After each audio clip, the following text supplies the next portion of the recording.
ऐसन बरतिया के कवनो ना जोड़ा तब परे तो अइले हाथी घोड़ा। अरे सखी अरे दुल्हावत के करिए लगता हो ऐसन बरतिया के कवनो ना जोड़ा भूतवा परे तो अइले हाथी घोड़ा। सबसे हट के तो इनका चाल ढाल है तेरा दुल्हा कमाल है सबे के बोले जय माल है और दुल्हा कमाल है हीरो है हीरो। बोला बोला देवघर वाले बाबा की।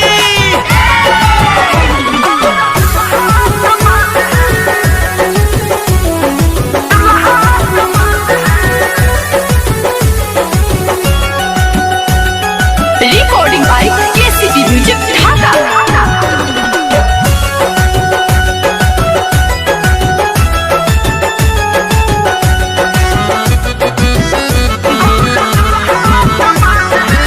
नहीं फॉर्च्यूनर ना टाटा सफारी बा बस के कह के आइल सवारी बा।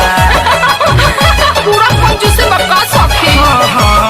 नहीं फॉर्च्यूनर ना टाटा सफारी बा बस के कह के आइल सवारी बा।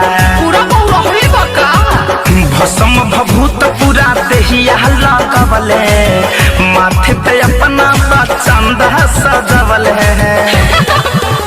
बड़ा सुनर सुनर लटरा उनकर बाल है छाड़ा दुल्हा कमाल है भले सबे के बोले जय माल है चोर दुल्हा कमाल है।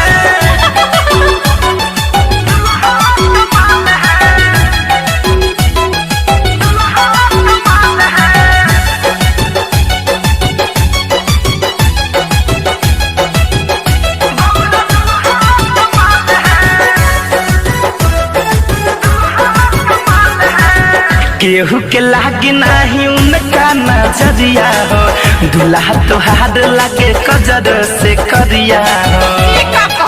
अरे सखी अरे सच कहतनी हो केहू के लागे नहीं उनका नजरिया हो दुल्हा तोहार लागे कजर से करिया हो।